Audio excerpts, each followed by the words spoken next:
अथ श्री अष्टलक्ष्मी स्तोत्रम्। सुमनस वंदित सुंदरी माधवी चंद्र सहोदरी हेममये मुनिगण मंडित मोक्ष प्रदायिनी मंजुल भाषिणी वेदनुते पंकजवासिनी देव सुपूजित सद्गुणवर्षिणि शान्तियुते जय जय हे मधुसूदन कामिनी आदिलक्ष्मी सदा पालय माम्।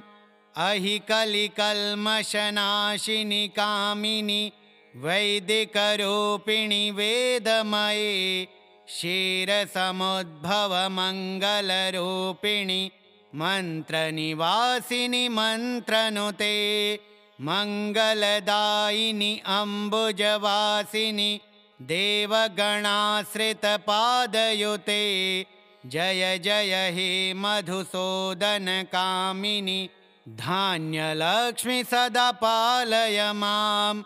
जय वरवर्णिनि वैष्णवी भार्गवी मन्त्रस्वरूपिणि मन्त्रमयी सुरगणपूजित शीघ्रफलप्रद ज्ञान विकासिनी शास्त्रनुते भवभयहारिणि पाप विमोचनि साधुजनाश्रित पादयुते जय जय हे मधुसूदन कामिनी धैर्यलक्ष्मी सदा पालय माम्। जय जय दुर्गतिनाशिनि कामिनि सर्वफलप्रद शास्त्रमयी रथ गज तुरग पदादि समावृत परिजन मंडित लोकनुते हरिहर ब्रह्म सुपूजित सेवित ताप निवारिणि पादयुते जय जय हे मधुसूदन कामिनी गजलक्ष्मी रूपेण पालय माम्। अहि खगवाहिनी मोहिनी चक्रिणि रागविवर्धिनि ज्ञानमये गुणगणवारिधि लोकहितैषिणि स्वरसप्तभूषित गाननुते सकलसुरासुर देव मुनीश्वर मानववन्दित पादयुते जय जय हे मधुसूदन कामिनी संतानलक्ष्मी त्वं पालय माम्। जय कमलासनि सद्गतिदायिनि ज्ञानविकासिनि गानमये अनुदिनमर्चित कुङ्कुमधूसर भूषितवासितवाद्यनुते कनकधरास्तुति वैभववन्दित शङ्कर देशिकमान्यपदे जय जय हे मधुसूदन कामिनी विजयलक्ष्मी सदा पालय माम्। प्रणत सुरेश्वरि भारति भार्गवी शोकविनाशिनि रत्नमयी मणिमयभूषित कर्णविभूषण शान्ति समावृत हास्यमुखे नवनिधिदायिनि कलिमलहारिणि कामितफलप्रदहस्तयुते जय जय हे मधुसूदन कामिनी विद्यालक्ष्मी सदा पालय माम्।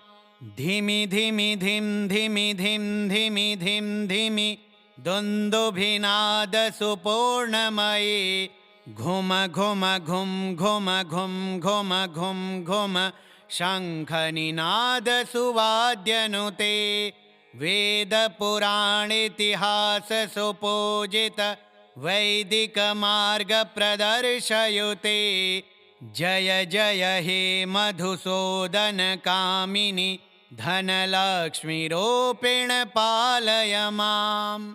सुमनस वंदित सुंदरी माधवी चंद्र सहोदरी हेममये मुनिगण मंडित मोक्ष प्रदायिनी मंजुल भाषिणी वेदनुते पंकजवासिनी देव सुपूजित सद्गुणवर्षिणि शान्तियुते जय जय हे मधुसूदन कामिनि आदिलक्ष्मि सदा पालय माम् अहि कलिकल्मषनाशिनि कामिनि वैदिकरूपिणि वेदमये क्षीरसमुद्भवमङ्गलरूपिणि मन्त्रनिवासिनि मन्त्रनुते मङ्गलदायिनि अम्बुजवासिनि देवगणाश्रितपादयुते जय जय हे मधुसूदन कामिनि धान्यलक्ष्मि सदा पालय माम् जय वरवर्णिनि वैष्णवि भार्गवि मन्त्रस्वरूपिणि मन्त्रमयि सुरगणपूजित शीघ्रफलप्रद ज्ञानविकासिनि शास्त्रनुते भवभयहारिणि पापविमोचनि साधुजनाश्रितपादयुते जय जय हे मधुसूदन कामिनि धैर्यलक्ष्मि सदा पालय माम् जय जय दुर्गतिनाशिनि कामिनि सर्वफलप्रदशास्त्रमयि रथगजतुरगपदादिसमावृत परिजनमण्डितलोकनुते हरिहर ब्रह्मसुपूजित सेवित तापनिवारिणि पादयुते जय जय हे मधुसूदन कामिनि गजलक्ष्मीरूपेण पालय माम् अहि खगवाहिनि मोहिनि चक्रिणि रागविवर्धिनि ज्ञानमये गुणगणवारिधि लोकहितैषिणि स्वरसप्तभूषितगाननुते सकलसुरासुरदेवमुनीश्वर मानववन्दितपादयुते जय जय हे मधुसूदन कामिनि सन्तानलक्ष्मि त्वं पालय माम् जय कमलासनि सद्गतिदायिनि ज्ञानविकासिनि गानमये अनुदिनमर्चित कुङ्कुमधूसर भूषितवासितवाद्यनुते कनकधरास्तुतिवैभववन्दित शङ्करदेशिकमान्यपदे जय जय हे मधुसूदन कामिनि विजयलक्ष्मि सदा पालय माम् प्रणतसुरेश्वरि भारति भार्गवि शोकविनाशिनि रत्नमये मणिमयभूषितकर्णविभूषण शान्तिसमावृतहास्यमुखे नवनिधिदायिनि कलिमलहारिणि कामितफलप्रदहस्तयुते जय जय हे मधुसूदन कामिनि विद्यालक्ष्मि सदा पालय माम् धिमि धिमि धिं धिमि धिं धिमि धिं धिमि दुन्दुभिनादसुपूर्णमये घुम घुम घुं घुम घुं घुम घुं घुम शङ्खनिनादसुवाद्यनुते वेदपुराणेतिहाससुपूजित वैदिकमार्गप्रदर्शयुते जय जय हे मधुसूदन कामिनि धनलक्ष्मीरूपेण पालय माम् सुमनसवन्दित सुन्दरि माधवि चन्द्रसहोदरि हेममये मुनिगणमण्डित मोक्षप्रदायिनि मञ्जुलभाषिणि वेदनुते पङ्कजवासिनि देवसुपूजित सद्गुणवर्षिणि शान्तियुते जय जय हे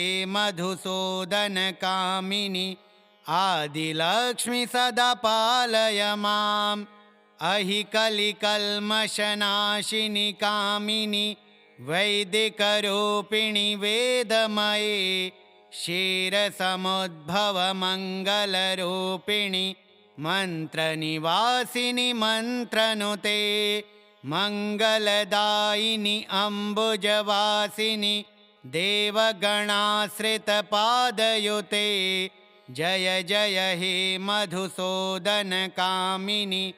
धान्यलक्ष्मि सदा पालय मां जय वरवर्णिनि वैष्णवि भार्गवि मन्त्रस्वरूपिणि मन्त्रमयि सुरगणपूजितशीघ्रफलप्रद ज्ञानविकासिनि शास्त्रनुते भवभयहारिणि पापविमोचनि साधुजनाश्रितपादयुते जय जय हे मधुसूदनकामिनि धैर्यलक्ष्मि सदा पालय मां जय जय दुर्गतिनाशिनि कामिनि सर्वफलप्रदशास्त्रमयि रथगजतुरगपदादिसमावृत परिजनमण्डितलोकनुते हरिहर ब्रह्मसुपूजितसेवित तापनिवारिणि पादयुते जय जय हे मधुसूदनकामिनि गजलक्ष्मीरूपेण पालय माम् अहि खगवाहिनि मोहिनि चक्रिणि रागविवर्धिनि ज्ञानमये गुणगणवारिधिलोकहितैषिणि स्वरसप्तभूषितगाननुते सकलसुरासुरदेवमुनीश्वर मानववन्दितपादयुते जय जय हे मधुसूदनकामिनि सन्तानलक्ष्मि त्वं पालय मां जय कमलासनि सद्गतिदायिनि ज्ञानविकासिनि गानमये अनुदिनमर्चितकुङ्कुमधूसर भूषितवासितवाद्यनुते कनकधरास्तुतिवैभववन्दित शङ्करदेशिकमान्यपदे जय जय हे मधुसूदनकामिनि विजयलक्ष्मि सदा पालय मां प्रणतसुरेश्वरि भारति भार्गवि शोकविनाशिनि रत्नमये मणिमयभूषितकर्णविभूषण शान्तिसमावृतहास्यमुखे नवनिधिदायिनि कलिमलहारिणि कामितफलप्रदहस्तयुते जय जय हे मधुसूदनकामिनि विद्यालक्ष्मि सदा पालय मां धिमि धिमि धिं धिमि धिं धिमि धिं धिमि दुन्दुभिनादसुपूर्णमये घुम घुम घुं घुम घुं घुम घुं घुम शङ्खनिनादसुवाद्यनुते वेदपुराणेतिहाससुपूजित वैदिकमार्गप्रदर्शयुते जय जय हे मधुसूदनकामिनि धनलक्ष्मीरूपेण पालय मां सुमनसवन्दितसुन्दरि माधवि चन्द्रसहोदरि हेममये मुनिगणमण्डितमोक्षप्रदायिनि मञ्जुलभाषिणि वेदनुते पङ्कजवासिनि देवसुपूजित सद्गुणवर्षिणि शान्तियुते जय जय हे मधुसूदनकामिनि आदिलक्ष्मि सदा पालय माम् अहि कलिकल्मषनाशिनि कामिनि वैदिकरूपिणि वेदमये क्षीरसमुद्भवमङ्गलरूपिणि मन्त्रनिवासिनि मन्त्रनुते मङ्गलदायिनि अम्बुजवासिनि देवगणाश्रितपादयुते जय जय हे मधुसूदनकामिनि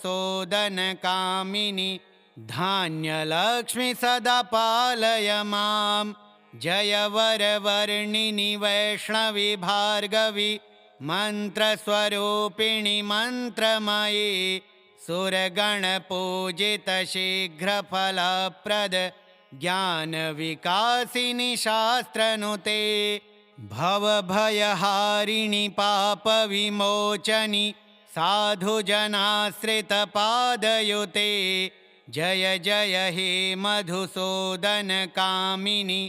धैर्यलक्ष्मि सदा पालय माम् जय जय दुर्गतिनाशिनि कामिनि सर्वफलप्रदशास्त्रमयि रथगजतुरगपदादिसमावृत परिजनमण्डितलोकनुते हरिहर ब्रह्मसुपूजितसेवित तापनिवारिणि पादयुते जय जय हे मधुसूदनकामिनि गजलक्ष्मीरूपेण पालय माम् अहि खगवाहिनि मोहिनि चक्रिणि रागविवर्धिनि ज्ञानमये गुणगणवारिधिलोकहितैषिणि स्वरसप्तभूषितगाननुते सकलसुरासुरदेवमुनीश्वर मानववन्दितपादयुते जय जय हे मधुसूदनकामिनि सन्तानलक्ष्मि त्वं पालय माम् जय कमलासनि सद्गतिदायिनि ज्ञानविकासिनि गानमये अनुदिनमर्चितकुङ्कुमधूसर भूषितवासितवाद्यनुते कनकधरास्तुतिवैभववन्दित शङ्करदेशिकमान्यपदे जय जय हे मधुसूदनकामिनि विजयलक्ष्मि सदा पालय माम् प्रणतसुरेश्वरि भारति भार्गवि शोकविनाशिनि रत्नमये मणिमयभूषितकर्णविभूषण शान्तिसमावृतहास्यमुखे नवनिधिदायिनि कलिमलहारिणि कामितफलप्रदहस्तयुते जय जय हे मधुसूदनकामिनि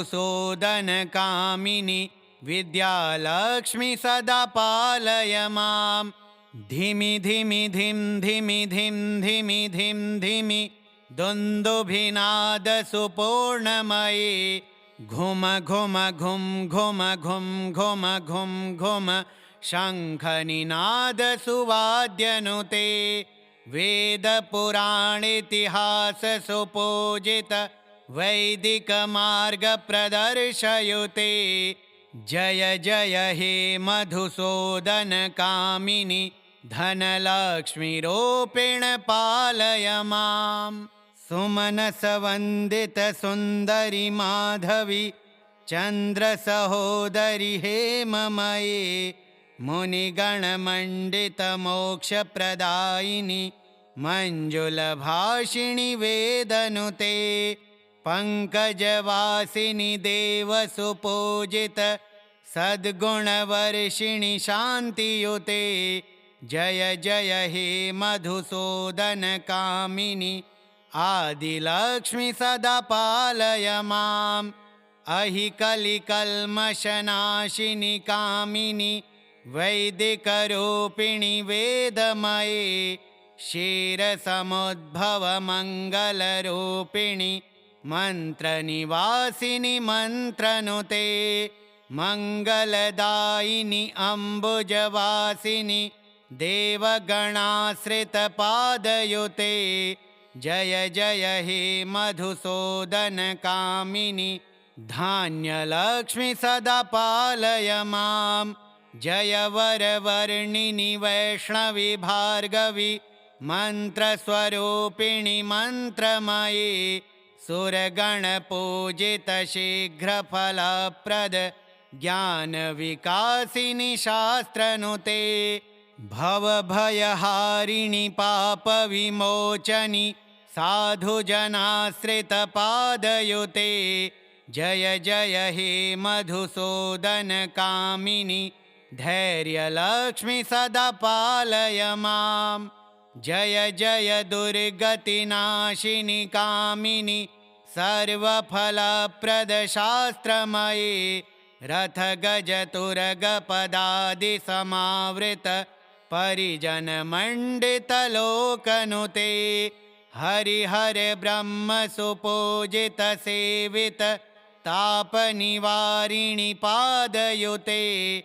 जय जय हे मधुसूदन कामिनि गजलक्ष्मीरूपेण पालय माम्।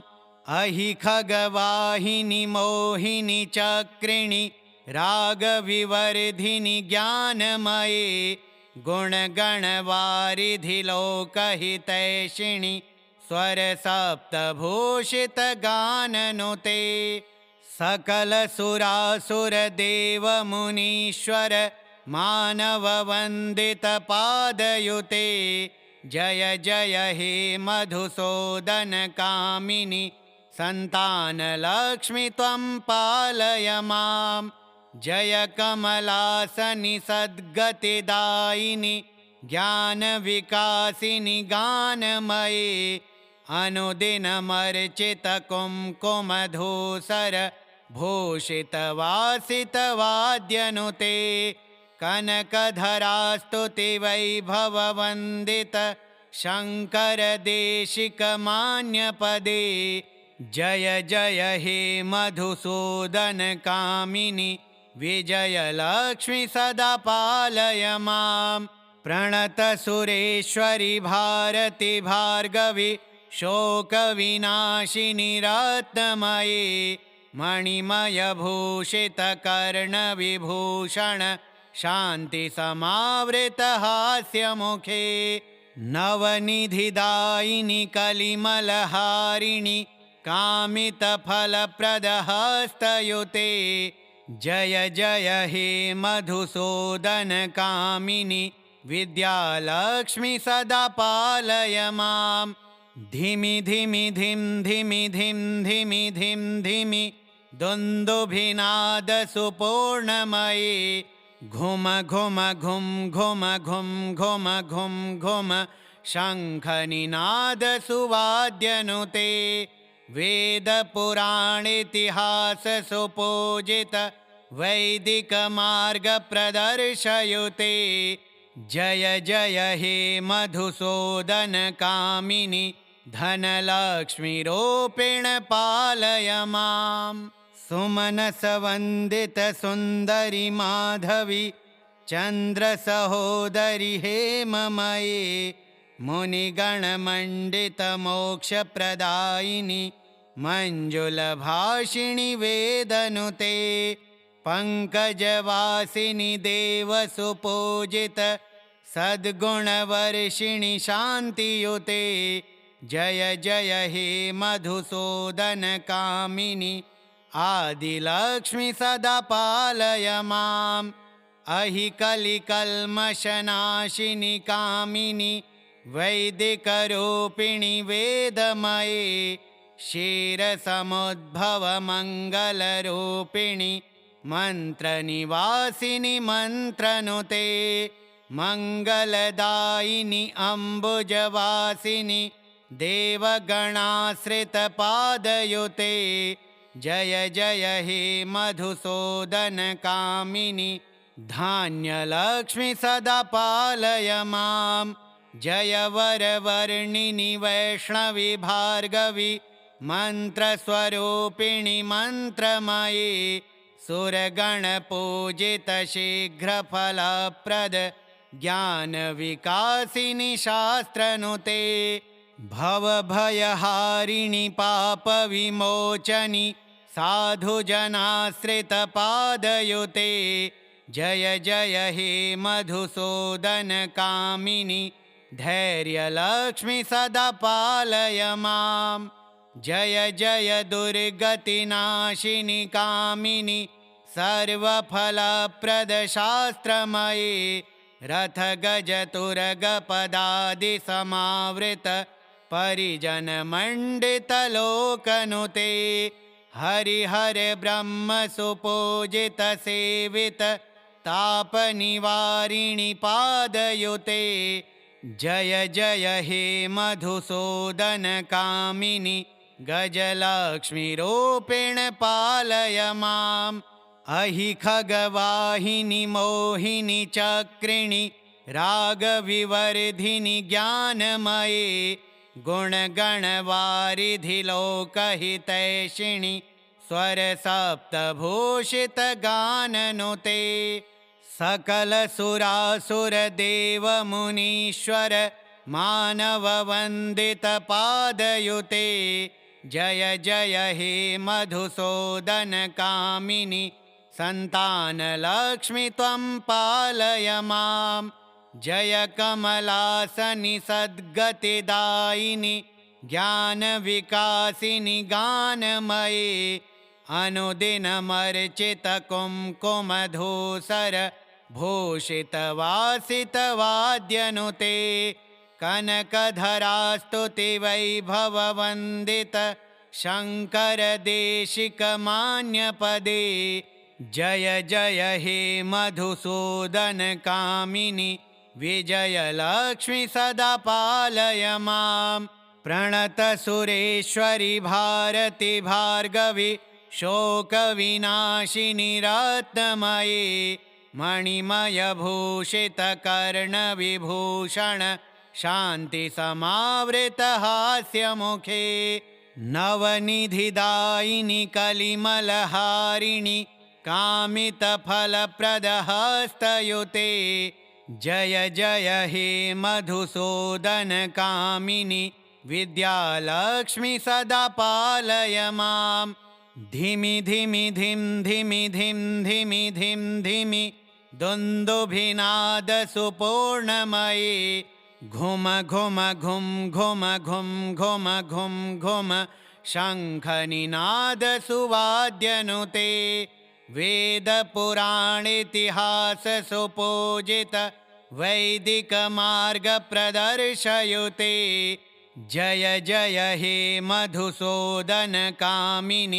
धनलक्ष्मीरूपेण पालय माम् सुमनसवन्दितसुन्दरि माधवि चन्द्रसहोदरि हेममये मुनिगणमण्डितमोक्षप्रदायिनि मञ्जुलभाषिणि वेदनुते पङ्कजवासिनि देवसुपूजित सद्गुणवर्षिणि शान्तियुते जय जय हे मधुसूदनकामिनि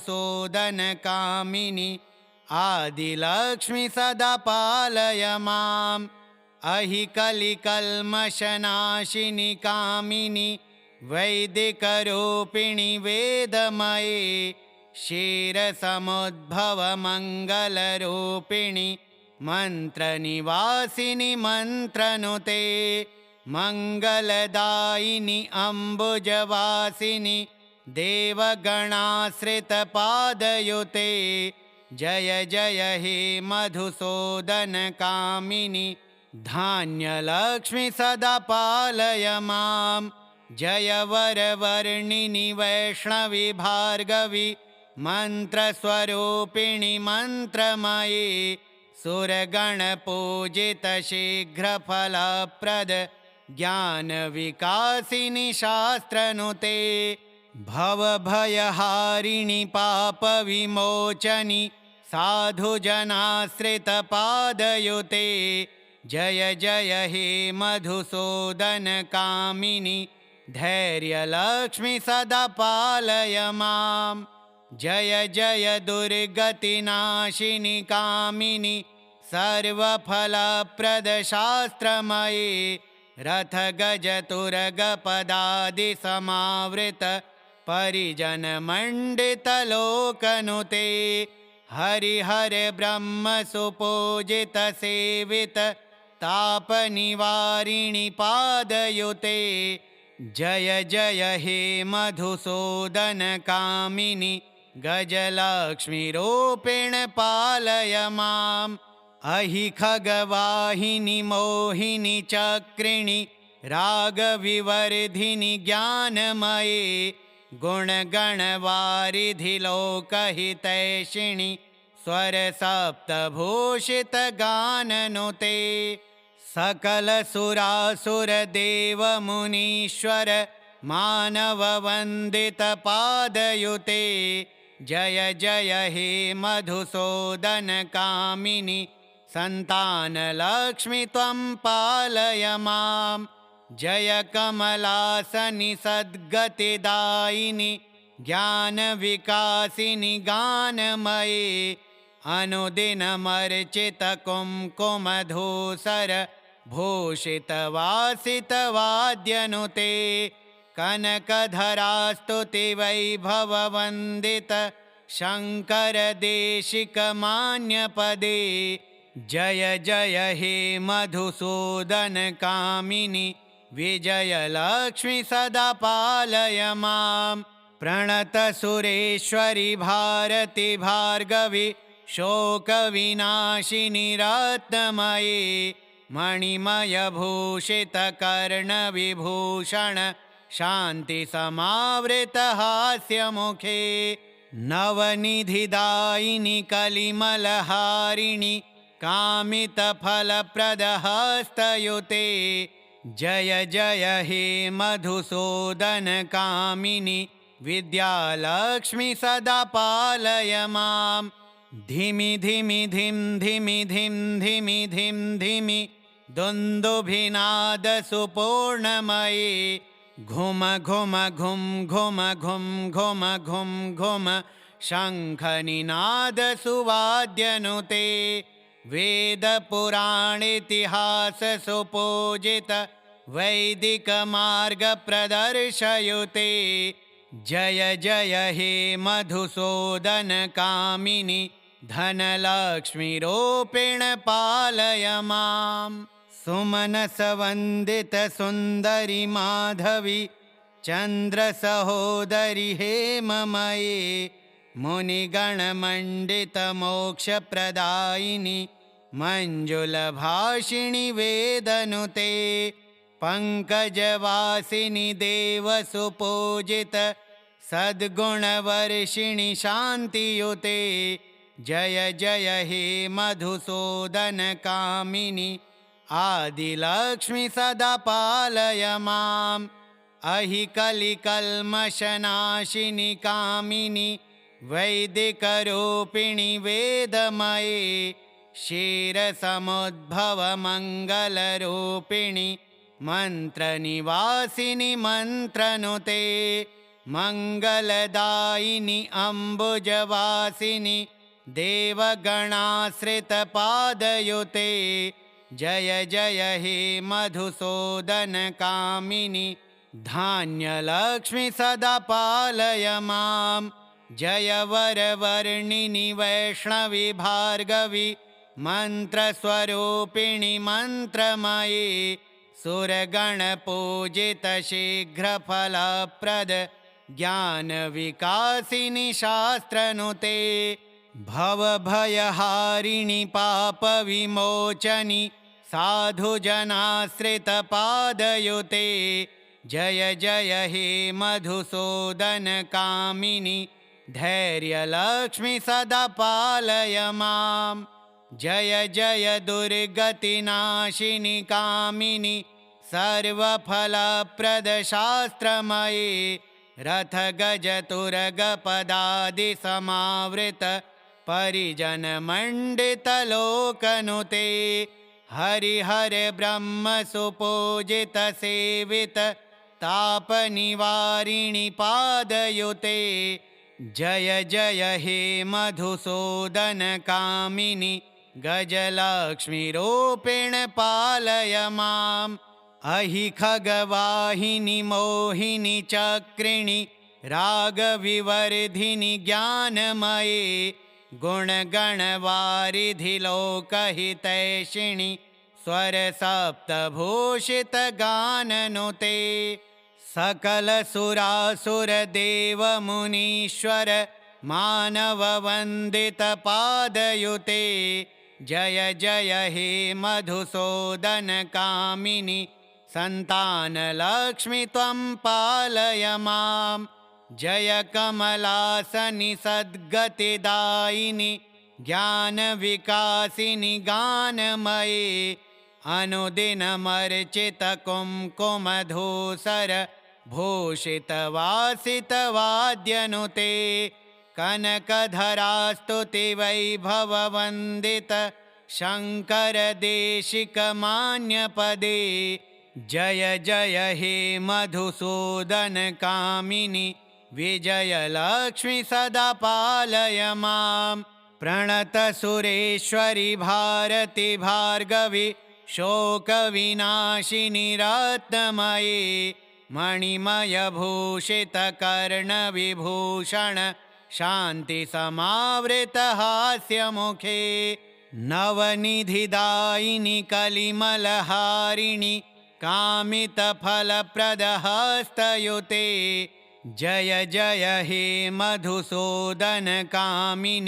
विद्यालक्ष्मि सदा पालय मां धिमि धिमि धिं धिमि धिं धिमि धिं धिमि दुन्दुभिनादसुपूर्णमयि घुम घुम घुं घुम घुं घुम घुं घुम शङ्खनिनादसुवाद्यनुते वेदपुराणेतिहाससुपूजित वैदिकमार्गप्रदर्शयुते जय जय हे मधुसूदनकामिनि धनलक्ष्मीरूपेण पालय मां श्री अष्टलक्ष्मीस्तोत्रम् अष्टपाठः अष्टलक्ष्म्यार्पणमस्तु। अथ श्री कुलदेवी स्तोत्रम् ध्यानम् कुलदेवी महाभागे कुलाद्रिकृतकेतने प्रसन्ना भव मह्यं त्वं कुलदेवी नमोऽस्तुते। ॐ नमस्ते श्री कुलदेवी कुलाराध्या कुलेश्वरी कुलसंरक्षणी माता कौलिकज्ञानप्रकाशिनी वन्दे श्रीकुलपूज्या कुलाम्बा कुलरक्षिणी वेदमाता जगन्माता लोकमाता हितैषिणी आदिशक्तिसमुद्भूता त्वया हि सम्पूर्णजगत् विश्ववन्द्यां महाघोरां त्राहि मां शरणागतं त्रैलोक्यहृदयं शोभे देवी त्वं परमेश्वरी भक्तानुग्रहकारिणी त्वं कुलदेवी नमोऽस्तुते। महादेवप्रियङ्करी बालानां हितकारिणी कुलवृद्धिकरी माता त्राहि मां शरणागतं चिदग्रिमण्डलसम्भूता राज्यवैभवकारिणी प्रकटितां सुरेशानी वन्दे त्वां राजगौरवं त्वदीये कुले जातः त्वामेव शरणं गतः त्वद्वत्सलोऽहं माद्ये त्वं रक्ष रक्षाधुना पुत्रं देहि धनं देहि साम्राज्यं प्रदेहि मे सर्वदास्माकं कुले भूयात् मङ्गलानुशासनं कुलाष्टकमिदं पुण्यं नित्यं यः सुकृते पठेत् तस्य वृद्धिकुले जातः प्रसन्ना परमेश्वरी कुलदेवी स्तोत्रमिदं सुपुण्यं ललितं तथा अर्पयामि भवद्भक्त्या त्राहि मां शिवगेहिनी। ॐ नमस्ते श्रीकुलदेवी कुलाराध्या कुलेश्वरी कुलसंरक्षणी माता कौलिकज्ञानप्रकाशिनी वन्दे श्रीकुलपूज्या कुलाम्बा कुलरक्षिणी वेदमाता जगन्माता लोकमाता हितैषिणी आदिशक्तिसमुद्भूता त्वया हि सम्पूर्णजगत् विश्ववन्द्यां महाघोरां त्राहि मां शरणागतं त्रैलोक्यहृदयं शोभे देवी त्वं परमेश्वरी भक्तानुग्रहकारिणी त्वं कुलदेवी नमोऽस्तुते।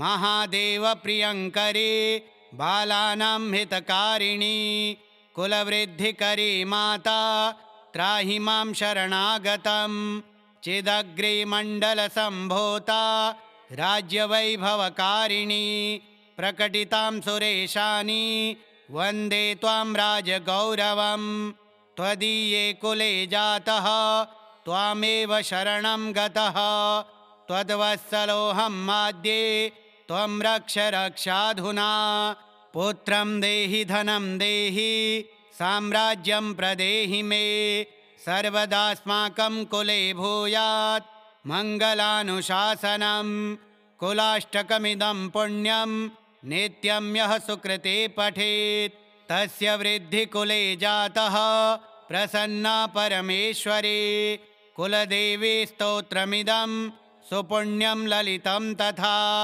अर्पयामि भवद्भक्त्या त्राहि मां शिवगेहिनी।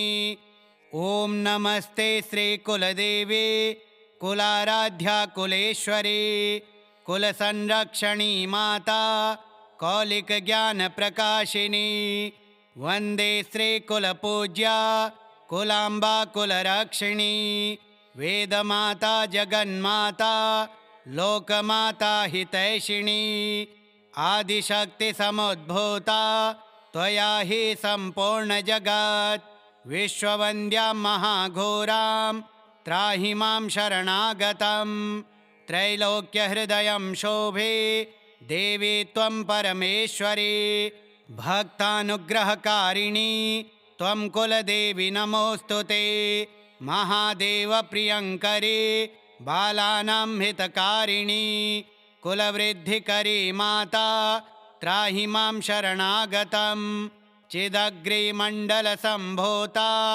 राज्यवैभवकारिणी प्रकटितां सुरेशानि वन्दे त्वां राजगौरवं त्वदीये कुले जातः त्वामेव शरणं गतः त्वद्वत्सलोऽहं माद्ये त्वं रक्ष रक्षाधुना पुत्रं देहि धनं देहि साम्राज्यं प्रदेहि मे सर्वदास्माकं कुले भूयात् मङ्गलानुशासनं कुलाष्टकमिदं पुण्यं नित्यं यः सुकृते पठेत् तस्य वृद्धिकुले जातः प्रसन्ना परमेश्वरी कुलदेवी स्तोत्रमिदं सुपुण्यं ललितं तथा अर्पयामि भवद्भक्त्या त्राहि मां शिवगेहिनी।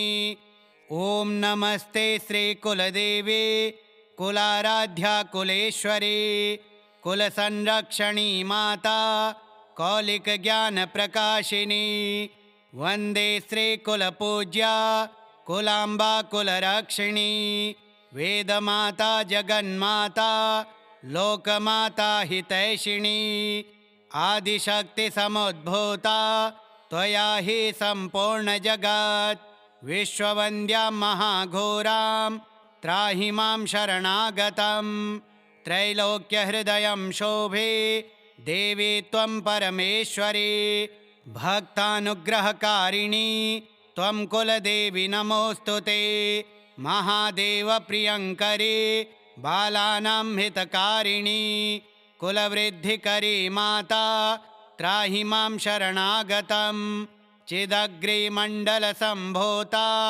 राज्यवैभवकारिणी प्रकटितां सुरेशानि वन्दे त्वां राजगौरवं त्वदीये कुले जातः त्वामेव शरणं गतः त्वद्वत्सलोऽहं माद्ये त्वं रक्ष रक्षाधुना पुत्रं देहि धनं देहि साम्राज्यं प्रदेहि मे सर्वदास्माकं कुले भूयात् मङ्गलानुशासनं कुलाष्टकमिदं पुण्यं नित्यं यः सुकृते पठेत् तस्य वृद्धिकुले जातः प्रसन्ना परमेश्वरी कुलदेवी स्तोत्रमिदं सुपुण्यं ललितं तथा अर्पयामि भवद्भक्त्या त्राहि मां शिवगेहिनी। ॐ नमस्ते श्रीकुलदेवी कुलाराध्या कुलेश्वरी कुलसंरक्षणी माता कौलिकज्ञानप्रकाशिनी वन्दे श्रीकुलपूज्या कुलाम्बा कुलरक्षिणी वेदमाता जगन्माता लोकमाता हितैषिणी आदिशक्तिसमुद्भूता त्वया हि सम्पूर्णजगत् विश्ववन्द्यां महाघोरां त्राहि मां शरणागतं त्रैलोक्यहृदयं शोभे देवी त्वं परमेश्वरी भक्तानुग्रहकारिणी त्वं कुलदेवी नमोऽस्तु ते महादेवप्रियङ्करी बालानां हितकारिणी कुलवृद्धिकरी माता त्राहि मां शरणागतं चिदग्रिमण्डलसम्भूता राज्यवैभवकारिणी प्रकटितां सुरेशानि वन्दे त्वां राजगौरवं त्वदीये कुले जातः त्वामेव शरणं गतः त्वद्वत्सलोऽहं माद्ये त्वं रक्ष रक्षाधुना पुत्रं देहि धनं देहि साम्राज्यं प्रदेहि मे सर्वदास्माकं कुले भूयात् मङ्गलानुशासनं कुलाष्टकमिदं पुण्यं नित्यं यः सुकृते पठेत् तस्य वृद्धिकुले जातः प्रसन्ना परमेश्वरी कुलदेवी स्तोत्रमिदं सुपुण्यं ललितं तथा अर्पयामि भवद्भक्त्या त्राहि मां शिवगेहिनी।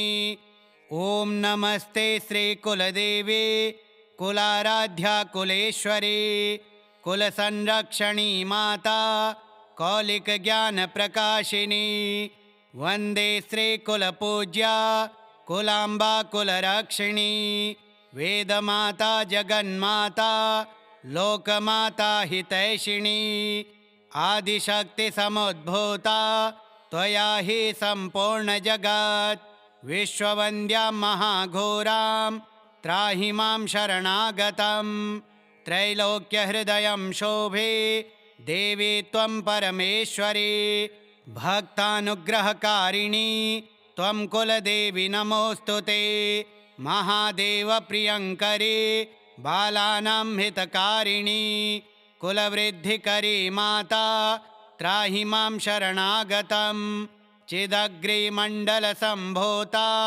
राज्यवैभवकारिणी प्रकटितां सुरेशानि वन्दे त्वां राजगौरवं त्वदीये कुले जातः त्वामेव शरणं गतः त्वद्वत्सलोऽहं माद्ये त्वं रक्ष रक्षाधुना पुत्रं देहि धनं देहि साम्राज्यं प्रदेहि मे सर्वदास्माकं कुले भूयात् मङ्गलानुशासनं कुलाष्टकमिदं पुण्यं नित्यं यः सुकृते पठेत् तस्य वृद्धिकुले जातः प्रसन्ना परमेश्वरी कुलदेवी स्तोत्रमिदं सुपुण्यं ललितं तथा अर्पयामि भवद्भक्त्या त्राहि मां शिवगेहिनी। ॐ नमस्ते श्रीकुलदेवी कुलाराध्या कुलेश्वरी कुलसंरक्षणी माता कौलिकज्ञानप्रकाशिनी वन्दे श्रीकुलपूज्या कुलाम्बा कुलरक्षिणी वेदमाता जगन्माता लोकमाता हितैषिणी आदिशक्तिसमुद्भूता त्वया हि सम्पूर्णजगत् विश्ववन्द्यां महाघोरां त्राहि मां शरणागतं त्रैलोक्यहृदयं शोभे देवी त्वं परमेश्वरी भक्तानुग्रहकारिणी त्वं कुलदेवी नमोऽस्तु ते महादेवप्रियङ्करी बालानां हितकारिणी कुलवृद्धिकरी माता त्राहि मां शरणागतं चिदग्रिमण्डलसम्भूता राज्यवैभवकारिणी प्रकटितां सुरेशानि वन्दे त्वां राजगौरवं त्वदीये कुले जातः त्वामेव शरणं गतः त्वद्वत्सलोऽहं माद्ये त्वं रक्ष रक्षाधुना पुत्रं देहि धनं देहि साम्राज्यं प्रदेहि मे सर्वदास्माकं कुले भूयात् मङ्गलानुशासनं कुलाष्टकमिदं पुण्यं नित्यं यः सुकृते पठेत् तस्य वृद्धिकुले जातः प्रसन्ना परमेश्वरी कुलदेवी स्तोत्रमिदं सुपुण्यं ललितं तथा अर्पयामि भवद्भक्त्या त्राहि मां शिवगेहिनी। ॐ नमस्ते श्रीकुलदेवी कुलाराध्या कुलेश्वरी कुलसंरक्षणी माता कौलिकज्ञानप्रकाशिनी। वन्दे श्रीकुलपूज्या कुलाम्बा कुलरक्षिणी वेदमाता जगन्माता लोकमाता हितैषिणी। आदिशक्तिसमुद्भूता त्वया हि सम्पूर्णजगत् विश्ववन्द्यां महाघोरां त्राहि मां शरणागतं। त्रैलोक्यहृदयं शोभे देवी त्वं परमेश्वरी भक्तानुग्रहकारिणी त्वं कुलदेवी नमोऽस्तु ते। महादेवप्रियङ्करी बालानां हितकारिणी कुलवृद्धिकरी माता त्राहि मां शरणागतं। चिदग्रिमण्डलसम्भूता राज्यवैभवकारिणी प्रकटितां सुरेशानी वन्दे त्वां राजगौरवम्। त्वदीये कुले जातः त्वामेव शरणं गतः त्वद्वत्सलोऽहं माद्ये त्वं रक्ष रक्षाधुना। पुत्रं देहि धनं देहि साम्राज्यं प्रदेहि मे सर्वदास्माकं कुले भूयात् मङ्गलानुशासनं। कुलाष्टकमिदं पुण्यं नित्यं यः सुकृते पठेत् तस्य वृद्धिकुले जातः प्रसन्ना परमेश्वरी। कुलदेवी स्तोत्रमिदं सुपुण्यं ललितं तथा अर्पयामि भवद्भक्त्या त्राहि मां शिवगेहिनी। ॐ नमस्ते श्रीकुलदेवी कुलाराध्या कुलेश्वरी कुलसंरक्षणी माता कौलिकज्ञानप्रकाशिनी। वन्दे श्रीकुलपूज्या कुलाम्बा कुलरक्षिणी वेदमाता जगन्माता लोकमाता हितैषिणी। आदिशक्तिसमुद्भूता त्वया हि सम्पूर्णजगत् विश्ववन्द्यां महाघोरां त्राहि मां शरणागतं। त्रैलोक्यहृदयं शोभे देवी त्वं परमेश्वरी भक्तानुग्रहकारिणी त्वं कुलदेवी नमोऽस्तु ते। महादेवप्रियङ्करी बालानां हितकारिणी कुलवृद्धिकरी माता त्राहि मां शरणागतं। चिदग्रिमण्डलसम्भूता राज्यवैभवकारिणी प्रकटितां सुरेशानी वन्दे त्वां राजगौरवम्।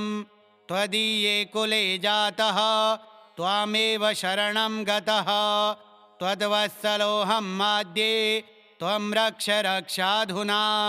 पुत्रं देहि धनं देहि साम्राज्यं प्रदेहि मे सर्वदास्माकं कुले भूयात् मङ्गलानुशासनं। कुलाष्टकमिदं पुण्यं नित्यं यः सुकृते पठेत् तस्य वृद्धिकुले जातः प्रसन्ना परमेश्वरी। कुलदेवी स्तोत्रमिदं सुपुण्यं ललितं तथा अर्पयामि भवद्भक्त्या त्राहि मां शिवगेहिनी। ॐ नमस्ते श्रीकुलदेवी कुलाराध्या कुलेश्वरी कुलसंरक्षणी माता कौलिकज्ञानप्रकाशिनी। वन्दे श्रीकुलपूज्या कुलाम्बा कुलरक्षिणी वेदमाता जगन्माता लोकमाता हितैषिणी। आदिशक्तिसमुद्भूता त्वया हि सम्पूर्णजगत् विश्ववन्द्यां महाघोरां त्राहि मां शरणागतं। त्रैलोक्यहृदयं शोभे देवी त्वं परमेश्वरी भक्तानुग्रहकारिणी त्वं कुलदेवी नमोऽस्तु ते। महादेवप्रियङ्करी बालानां हितकारिणी कुलवृद्धिकरी माता त्राहि मां शरणागतं।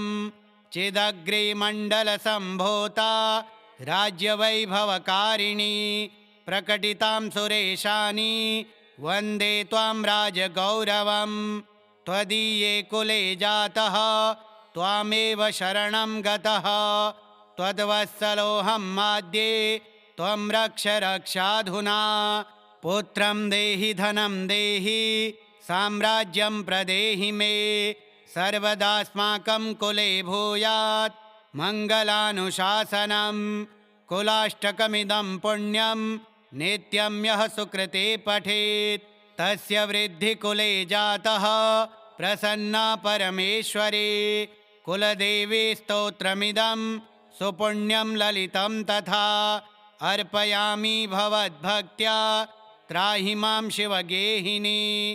ॐ नमस्ते श्रीकुलदेवी कुलाराध्या कुलेश्वरी कुलसंरक्षणी माता कौलिकज्ञानप्रकाशिनी वन्दे श्रीकुलपूज्या कुलाम्बा कुलरक्षिणी वेदमाता जगन्माता लोकमाता हितैषिणी आदिशक्तिसमुद्भूता त्वया हि सम्पूर्णजगत् विश्ववन्द्यां महाघोरां त्राहि मां शरणागतं त्रैलोक्यहृदयं शोभे देवी त्वं परमेश्वरी भक्तानुग्रहकारिणी त्वं कुलदेवी नमोऽस्तु ते महादेवप्रियङ्करी बालानां हितकारिणी कुलवृद्धिकरी माता त्राहि मां शरणागतं चिदग्रिमण्डलसम्भूता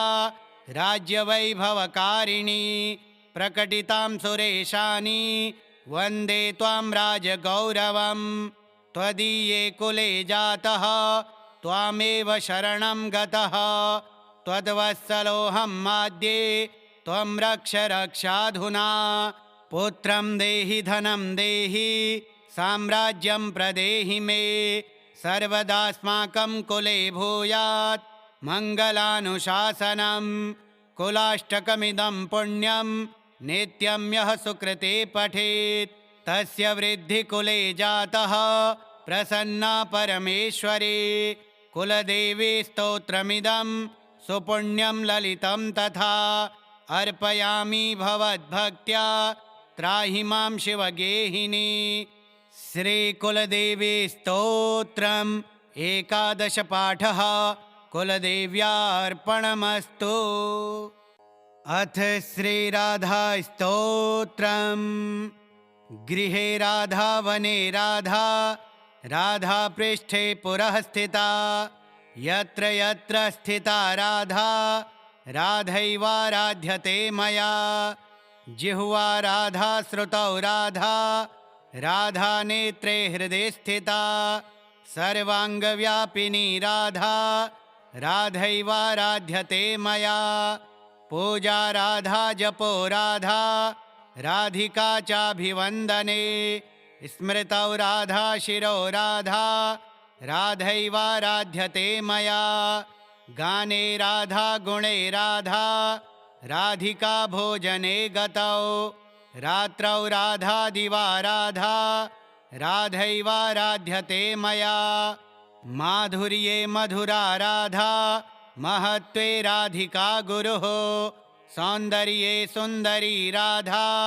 राधैवाराध्यते मया राधा रससुधा सिन्धो राधा सौभाग्यमञ्जरी राधा व्रजाङ्गना मुख्या राधैवाराध्यते मया राधा पद्मानना पद्मा पद्मोद्भव सुपूजिता पद्मे विवेचिता राधा राधैवाराध्यते मया राधा कृष्णात्मिका नित्यं कृष्णो राधात्मको ध्रुवं वृन्दावनेश्वरी राधा राधैवाराध्यते मया जिह्वाग्रे राधिका नाम नेत्राग्रे राधिका तनुः कर्णे च राधिका कीर्तिर्मानसे राधिका सदा कृष्णेन पठितं स्तोत्रं राधिका प्रीतये परं यः पठेत् प्रयतो नित्यं राधा